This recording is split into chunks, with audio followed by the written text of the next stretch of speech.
오늘 은혜 받으실 말씀 제목은 우리 은혜 언약인데요. 우리 은혜 언약이라는 말씀 제목 가지고 함께 하나님의 은혜를 나누고자 합니다. 여러분, 우리가 나름 믿음 생활을 1년, 3년, 5년, 10년 이렇게 점점 오래 지속해 오다 보면요, 은혜에 대해서 많이 이야기를 서로 하지 않습니까? 예를 들면 매주 우리가 수많은 예배, 오늘 수요 예배도 드리고 금요 예배도 드리고 새벽 기도회, 또 주일 예배, 또 저녁 예배, 많은 예배를 드리는데, 이 예배를 드리고 나서 오늘 말씀 은혜 받았어요 라고 말하기도 하고요, 또 어떤 특별한 집회나 프로그램, 수련회를 참여하고 나서 너무 좋았어요, 너무 은혜로웠어요 하면서 그렇게 서로 이야기도 하고 또는 간증을 또 하기도 합니다. 지금은 은혜를 나누는 간증 문화가 한국교회 가운데 자리를 잡았어요. 또 각종 새롭게 하소서라는 프로그램들 다들 아시죠? 그런 프로그램들 가운데 또 간증이 많이 나타나 있고, 또 많은 교회에서 또 집회 가운데 모든 고난과 역경 가운데 그것을 이겨낸 믿음의 간증이나 예수님을 믿는 믿음을 가지고 지금은 과거보다 훨씬 더 풍요롭고 행복한 복된 삶을 살고 있다고 하는 간증들이 많이 쏟아지고 있어요. 이로 인하여서 많은 사람들이 너무 은혜 받았어요, 감동이에요 하면서 그렇게 고백을 하기도 합니다. 이렇게 하나님께서 베푸신 구원의 은혜로 말미암아 한 사람의 삶이 변화되고요, 그리고 회복되는 이러한 간증은 우리에게 참 도전이 되는 그러한 모습인데요, 이런 측면에서 간증은 어떻습니까? 우리에게 유익이 되는 점들이 있죠. 그런데 그럼에도 불구하고요, 현재 은혜에 대한 우리의 인식과 또 간증을 통해서 은혜를 받는다는 인식은 조금의 문제가 있는데요, 그 문제가 무엇일까요? 하나님께서 그리스도를 통해 베푸신 구원의 은혜가요, 점점 계시된 하나님의 말씀이 아니라요, 사람의 주관적인 경험과 일시적으로 느끼는 감정에 의해서 해석하고 정의 내려지고 있는 게 문제입니다. 겉모양은 말씀과 기도입니다. 겉모양은 예배거든요. 모든 것이 하나님의 은혜라 외칩니다. 그리스도의 십자가 은혜를 외치는데요, 그러나 정작 교회와 우리 삶 속에서 정의되어지고 경험되어지는 은혜가 뭡니까? 계시된 하나님의 말씀, 성경 말씀으로 이해된 그러한 경험과 은혜가 아니라요, 내가 당장 느끼는 감정, 내가 경험한 하나님이 은혜의 기준과 정의가 되어가고 있다는 거예요. 여러분, 이 말은 사람이 느끼는 감정과 경험을 배제해야 한다는 그러한 말이 아닙니다. 우리가 경험하고 느끼는 모든 감정들은요, 하나님께서 우리에게 베풀어 주시는 그리스도의 은혜를 다 측량할 수 없고 담아낼 수 없다는 말을 지금 하고 있는 거예요. 여러분, 진짜 예수님만의 믿음으로 우리 각자가 그리스도와 연합된 자로서 진짜 하나님의 자녀된 모습은 어떤 모습입니까? 끊임없이 생명의 말씀을 통하여서 그 속에 드러난 그리스도의 은혜를 매일 바라보므로 내가 경험하고 느끼는 지금 이 은혜가 진짜 하나님께서 주신 은혜가 맞는지 아닌지를 점검하고 확인합니다. 나의 수십 년 된 오래된 믿음 생활에도 불구하고요, 오늘도 하나님의 주권적인 은혜가 나에게 제대로 미치고 있는가를 오직 말씀을 통해서 늘 확인하고 경험해야 한다는 거예요. 그래도 오직 은혜로 말미암아 어제보다 오늘, 오늘보다 내일 조금씩 점점 거룩하게 변화되어지게 되고요, 오직 그리스도의 은혜를 힘입어 이제는 잘못된 어떤 순종의 양이 아니라 참된 순종의 질로 승부하고요, 이제는 세상과 점점 혼합되어 살아가지 아니하고 점점 구별되어서 죄와 싸워 이기는 그러한 믿음으로 변화되고 있는지를 말씀에 드러난 하나님의 은혜에 힘입어 확인되고 경험되어 진다는 거예요. 그런데 지금 한국교회와 많은 성도들의 모습들 가운데 어떤 모습이 나타납니까?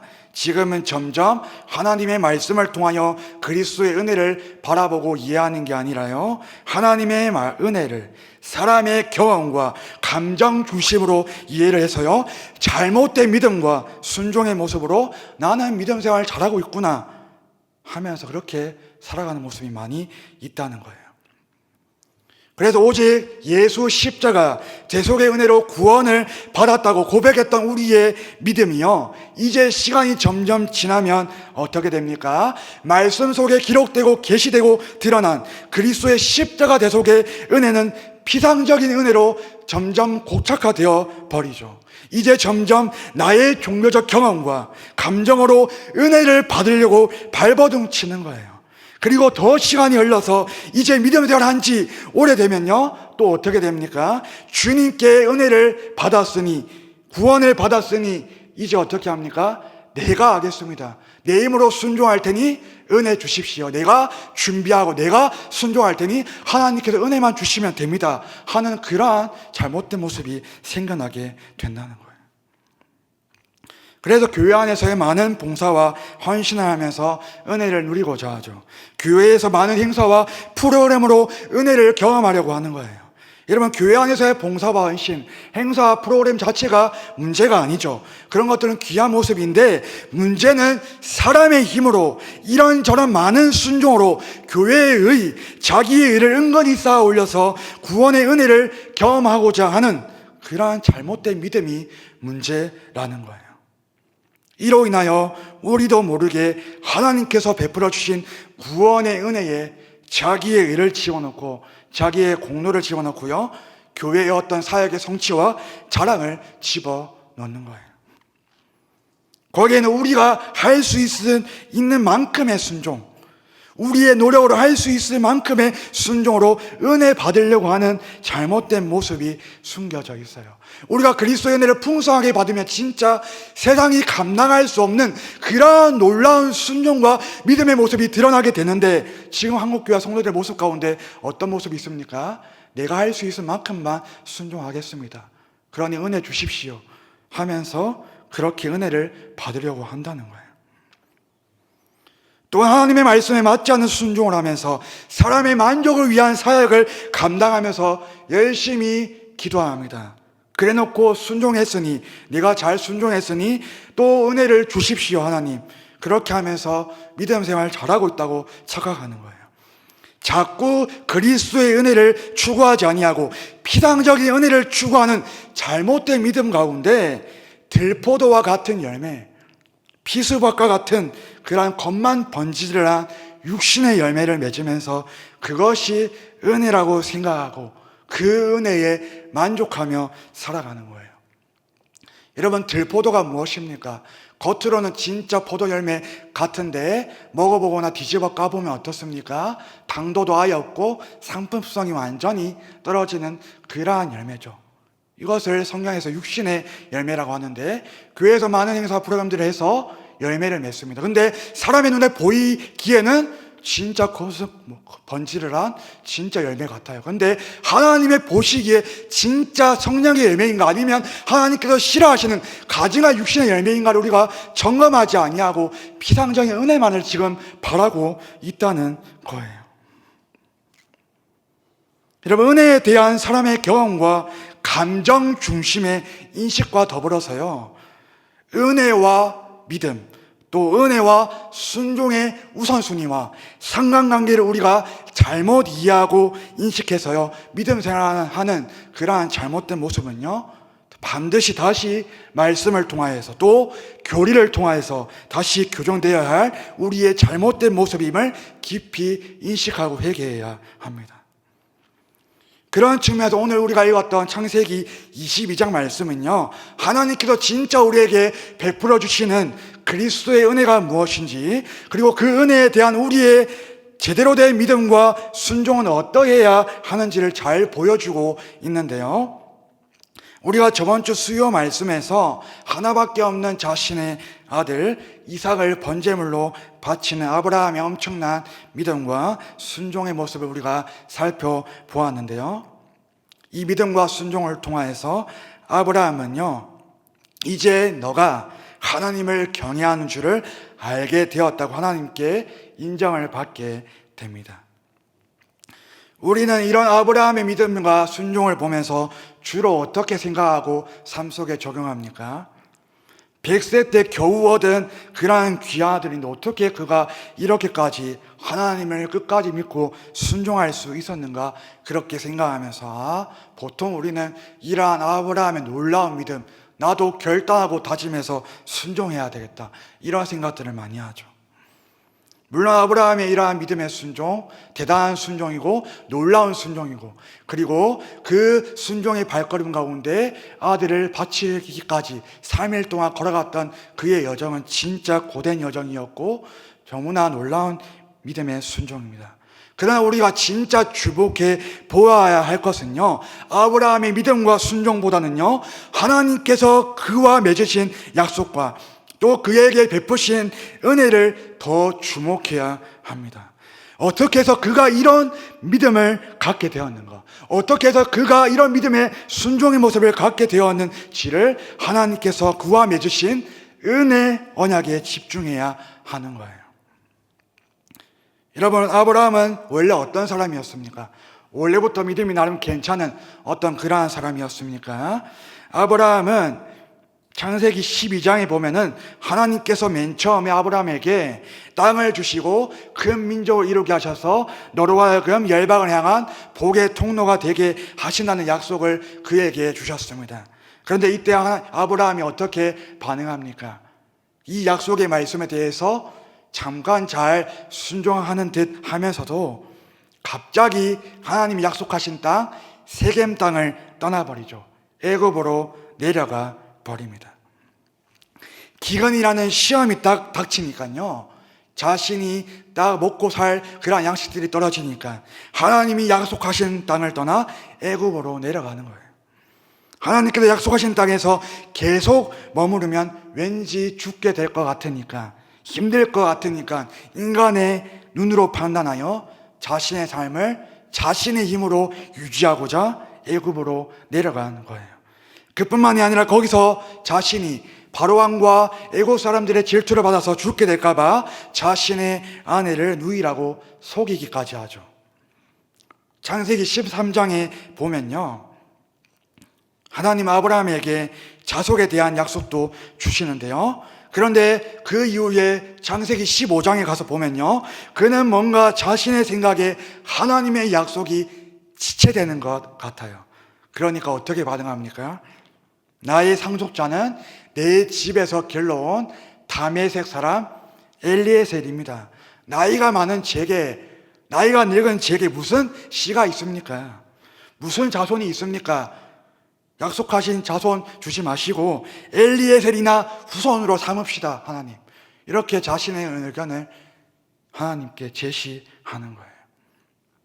아브라함은 하나님께서 약속하신 말씀, 이 은혜 언약을 제대로 믿지 못하고 자신의 생각과 계획을 하나님께 이야기하는 거예요. 여러분, 이러한 아브라함의 모습, 믿음이 좋아 보입니까? 이러한 그의 모습은요, 하나님의 약속을 제대로 믿지 못하는 불신앙의 모습이었어요. 여러분, 아브라함은 이렇게 창세기 12장에서부터 15장까지 하나님께 약속의 말씀을 수십 차례 진짜 엄청 많이 받고 누렸음에도 불구하고 계속 불신앙의 모습을 종종 드러내 보였습니다.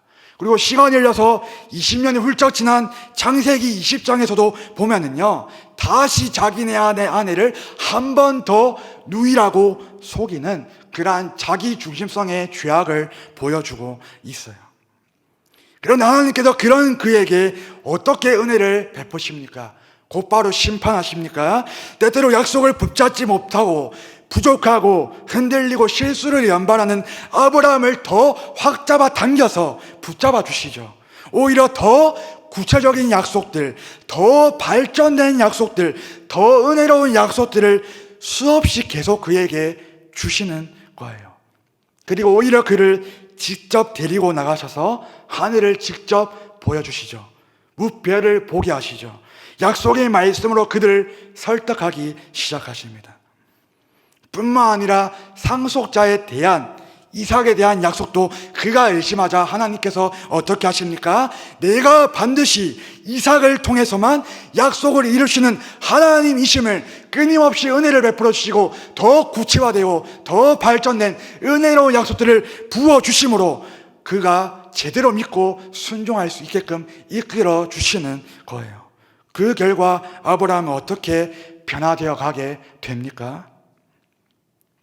오직 하나님의 말씀에 설득되어서 하나님의 은혜로 말미암아 은혜로운 약속들로 말미암아 그가 온전한 믿음을 갖게 되는 거예요.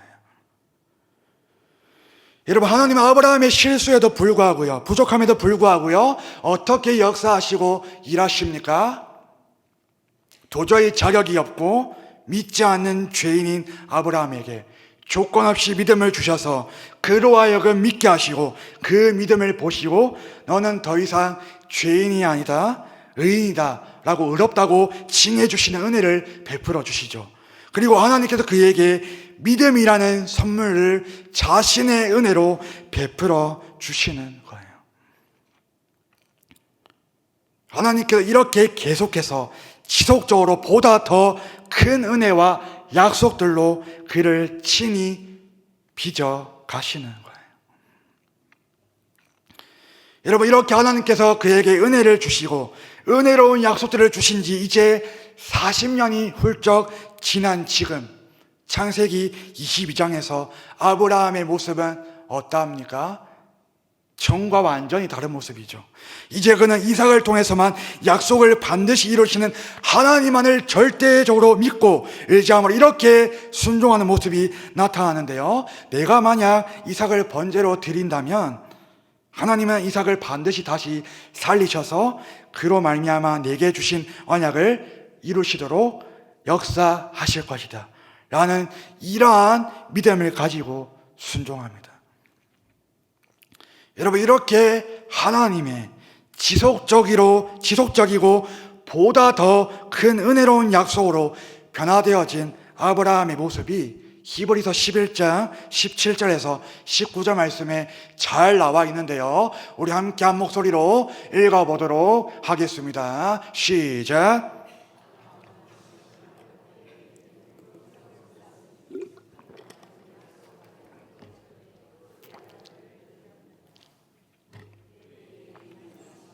내 자손이라 칭할 자는 이삭으로 말미암으리라 하셨으니 그가 하나님이 능히 이삭을 죽은 자 가운데서 다시 살리실 줄로 생각한지라 비유컨대 그를 죽은 자 가운데서 도로 받은 것이니라.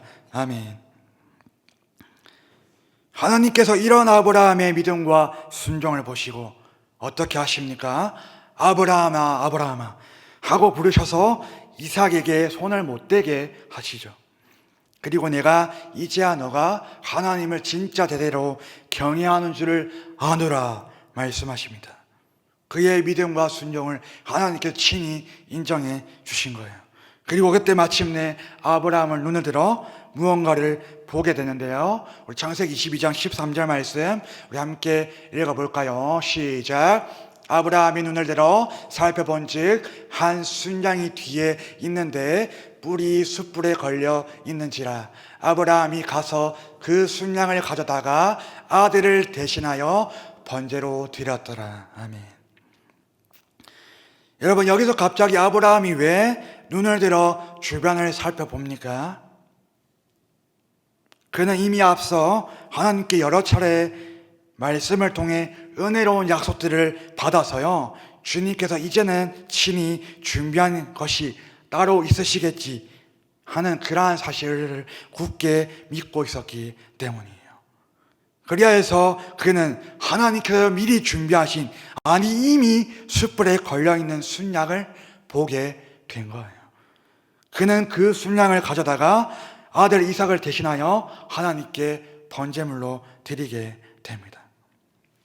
여러분, 이어서 우리가 14절 말씀을 한번 볼까요? 14절 말씀 우리가 함께 보니까 그가 이제 그 땅의 이름을 뭐라고 고백하죠? 아브라함의 아주 유명한 고백인데 5글자 무엇입니까? 여호와 이레라고 이렇게 고백합니다. 여기 여호와 이레에 담긴 의미는 아주 중요한데요, 이 의미는 우리가 잘 알고 있는 대로 하나님께서 친히 준비하신다는 그러한 의미도 있지만, 이것을 원어적으로 더 깊게 잘 풀어서 이야기 드리면요, 여호와 이레는 이미 그리고 앞으로도 보고 계시는 하나님을 뜻하는 거예요. 여러분, 이 말의 의미가 무엇일까요? 이 말은요, 아브라함이 이삭을 바치는 순종보다 그의 믿음과 순종을 잊게 하신 하나님의 약속들과 은혜를 강조하는 고백이에요. 그래서 아브라함은 자신의 믿음과 순종을 자랑하거나 고백하지 않죠.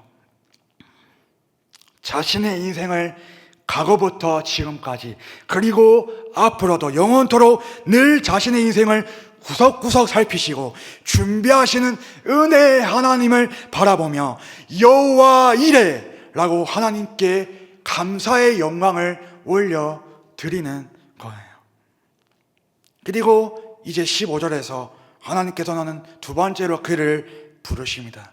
그리고 지금까지 그에게 약속으로 주시겠다는 수많은 그 땅과 자손, 복이라는 이 세 가지 언약이 궁극적으로 어떤 은혜로 성취되어지는지를 말씀해 주고 있어요.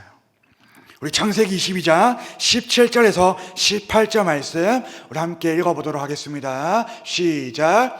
내가 네게 큰 복을 주고 네 씨가 크게 번성하여 하늘의 별과 같고 바다의 모래와 같게 하리니 네 씨가 그 대적의 성문을 차지하리라.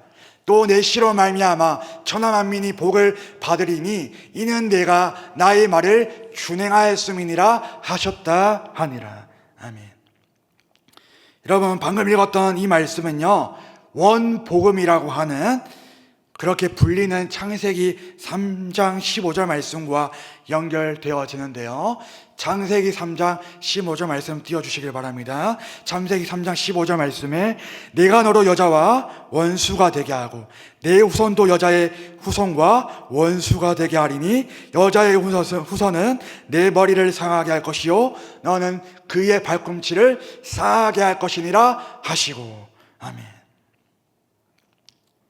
여러분, 하나님께서 아브라함에게 주신 이 은혜의 언약은요, 단순히 육체적인 필요와 만족을 채워주는 그러한 많은 땅과 자손, 복을 주신 게 아니었어요.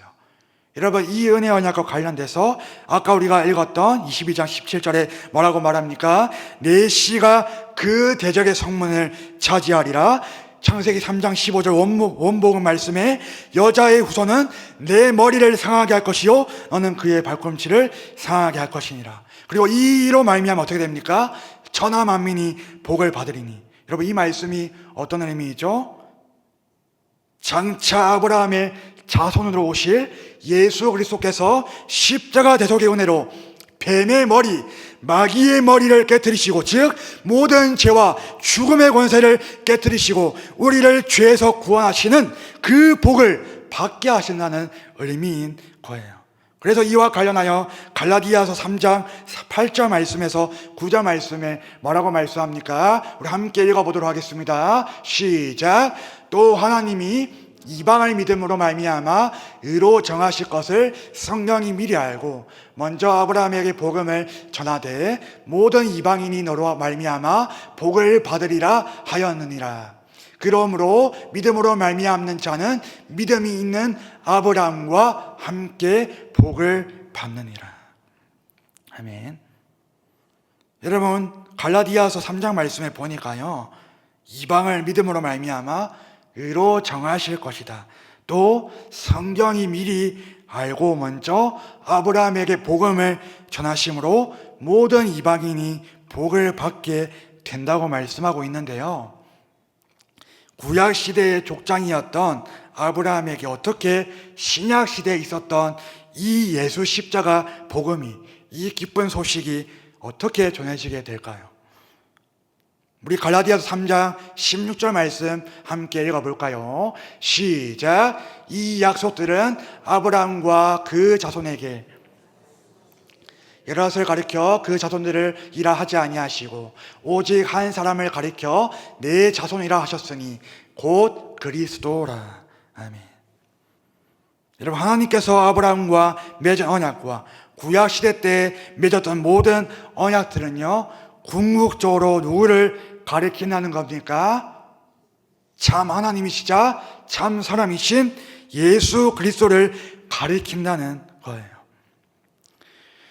바로 그 예수 그리스도께서 구약의 모든 언약들을 친히 성취하셔서 새 언약 되시는 그리스도께서 십자가 대속의 은혜로 구약시대의 모든 언약들, 아브라함과 맺은 그 언약들까지 다 성취하신다는 의미인 거예요. 그래도 칼빈이 기독교 강요에서 이렇게 이야기하는데요, 하나님이 아브라함과 모세와 다윗 등 구약 백성과 맺은 은혜 언약이 예수 그리스도를 믿는 믿음에 따른 구원의 은혜를 약속하고 있음이 천명된다, 확실히 드러나게 된다, 이렇게 기록하고 있어요. 여러분, 하나님께서는 시공간을 초월하여서 구약시대에 살고 있는 아브라함에게까지 그리스도 십자가 대속의 은혜를 약속하시고 그가 장차 오실 예수님을 믿고 바라보게 하심으로 구원을 받게 하시는 거예요. 그리고 이렇게 오래전부터 약속되어지고, 아니 영원 전부터 이제 성취된 그 그리스도의 은혜는요, 신약시대를 살고 있는 우리에게까지, 이방인인 우리에게까지 지속적으로 효과적으로 영향을 미치게 하셨어요. 유대인뿐만 아니라 이방인인 우리 모두에게까지 예수님을 믿는 믿음을 성령님을 통해 선물로 주시는 그 복을 받게 하시는 거예요. 여러분, 이렇게 하나님께서 베풀어 주신 그리스도의 은혜, 이 복이 그저 과거 예수님 믿고 천당 간다 생각하면 끝인 그런 은혜입니까? 아니면 지속적으로 누려야 할 은혜입니까? 여러분, 이러한 전체적인 성령의 맥락 가운데서요, 하나님께서 아브라함에게 하나밖에 없는 아들 이삭을 번제물로 바치기까지 하는 순종을 요구하신 것은요, 지금까지 그에게 주어진 구체적이고 은혜로운 수많은 약속들을 통하여 이제 그리스도 대속의 은혜에 대한 참된 믿음을 갖게 하려는 것이었어요. 이로 인하여 그는 오직 그리스도의 대속의 은혜로 말미암아 진짜 참된 믿음을 갖게 되었고요, 이 믿음으로 그는 어떻게 변화됩니까? 사람의 힘으로는 도저히 할 수 없는 순종인 아들을 번제로 바치는 사람으로 성장하게 된 거예요. 우리 로마서 5장 18절에서 19절 말씀을 함께 읽어볼까요? 시작! 그런즉 한 범죄로 많은 사람이 정죄에 이른 것 같이 한 의로운 행위로 말미암아 많은 사람이 의롭다 하심을 받아 생명에 이르렀느니라. 한 사람이 순종하지 아니함으로 많은 사람이 죄인 된 것 같이 한 사람이 순종하심으로 많은 사람이 의인이 되리라. 아멘. 여러분, 이 말씀과 관련하여서 다시 말씀을 총정리하여 말하자면 아브라함의 이 놀라운 믿음과 순종의 모습이 어떻게 나타나게 된 거예요? 오직 십자가 대속의 은혜로 이룬 그리스도의 의를 그의 의로 삼아주시죠.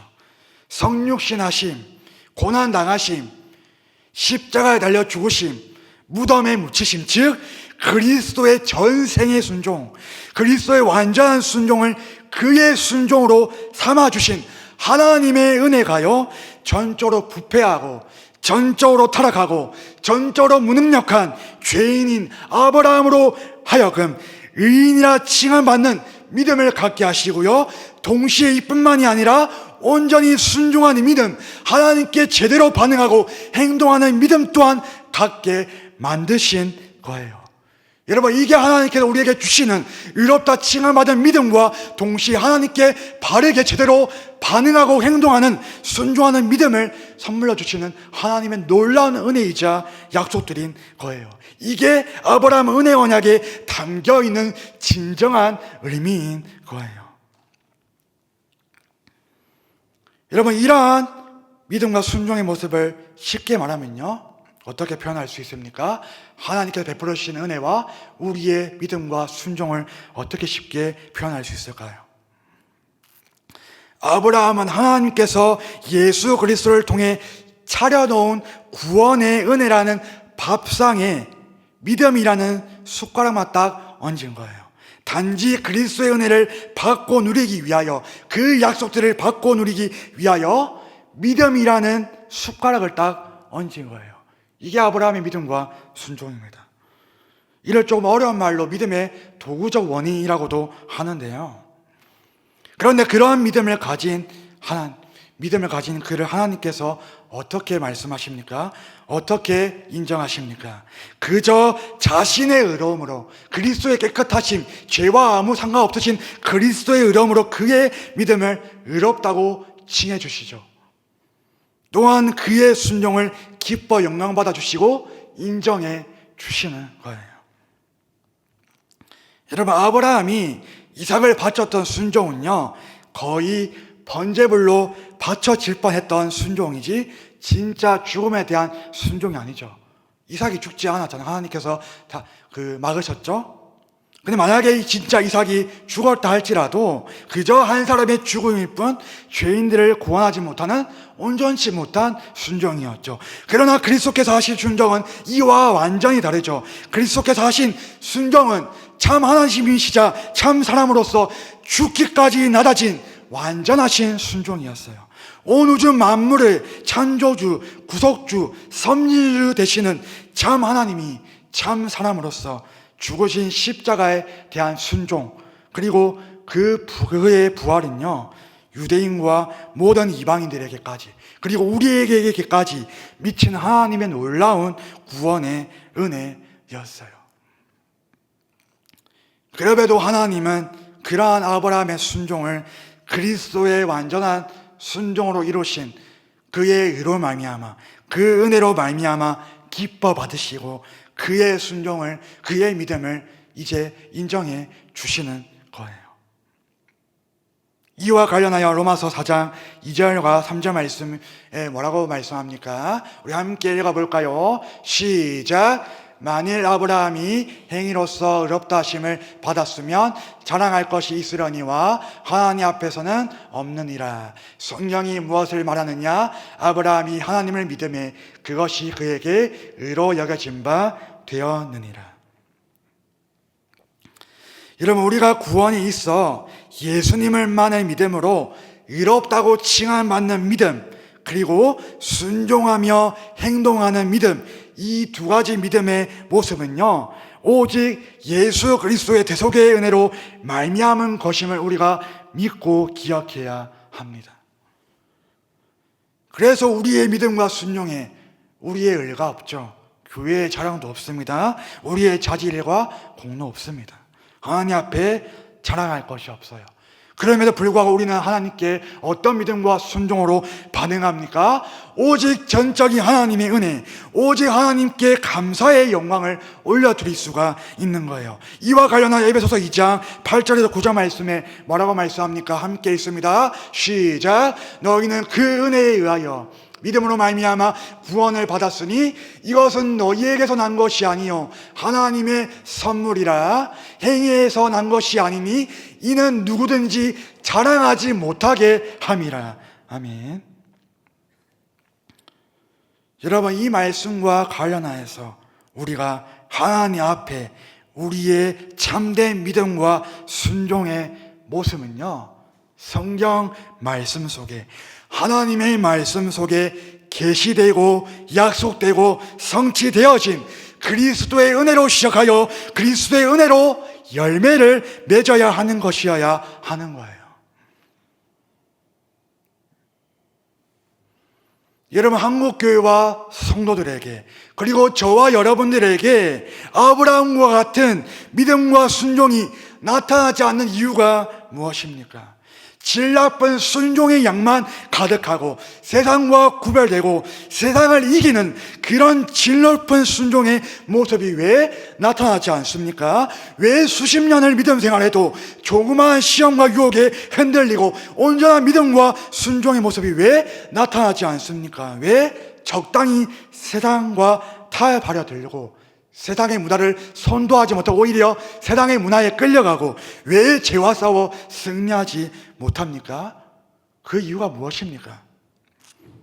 그 이유는 우리가 늘 말씀과 기도로 그리스도의 은혜를 바라보고 믿고 의지해야 하는데요, 말씀 속에 계시된 그리스도의 은혜는 피상적인 은혜로 여기죠. 겉모양만 있죠. 자꾸 내 종교적 경험과 감정으로 은혜를 인식하려 들고 이제 내 힘으로, 내 능력으로 내가 할 수 있는 만큼만 교회 안에서 순종하겠습니다, 그래서 은혜 받겠습니다 하는 그러한 잘못된 믿음이 자리 잡고 있어서 그런 거예요.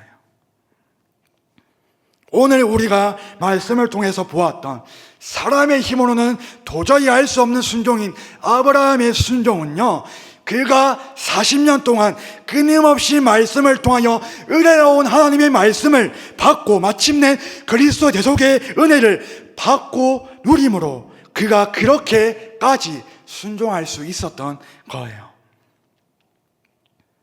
하나님의 지속적인 초월적인 은혜가 그로 하여금 어떤 순종과 믿음의 모습으로 만드신 겁니까? 그로 하여금 초월적인 순종, 진짜 제대로 행동하는 참 믿음을 갖게 하신 거예요. 그리스도 대속의 은혜로 말미암아, 하나님께 주어진 은혜로 약속들로 말미암아 그가 이런 참 믿음의 조상이 되게 하신 거예요. 여러분, 우리도 마찬가지입니다.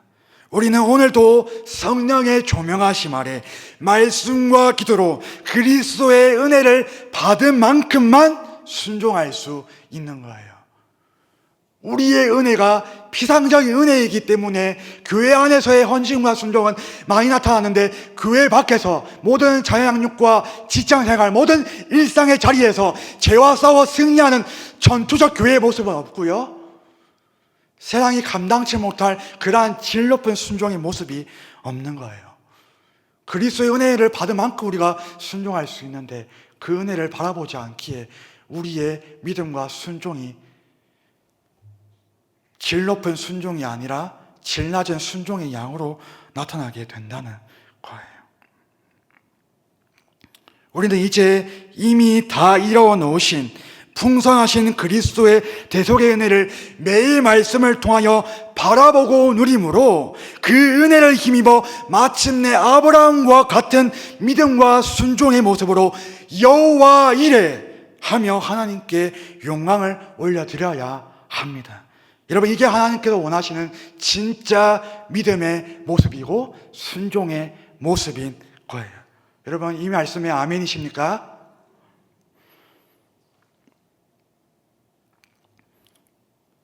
우리가 그리스도의 은혜에 힘입어 그리스도만을 믿음으로 각자가 그리스도와 연합된 자로서 우리의 모든 생각과 말과 행동이 그리스도 안에서 그리스도의 인내에, 그리스도의 고난에, 그리스도의 순종에, 그리스도의 지혜에, 그리스도의 승리에, 그리스도의 사랑과 은혜에 동참하며 우리는 그렇게 하나님 앞에 온전한 믿음과 순종의 열매를 맺으며 살아가야 하는 거예요.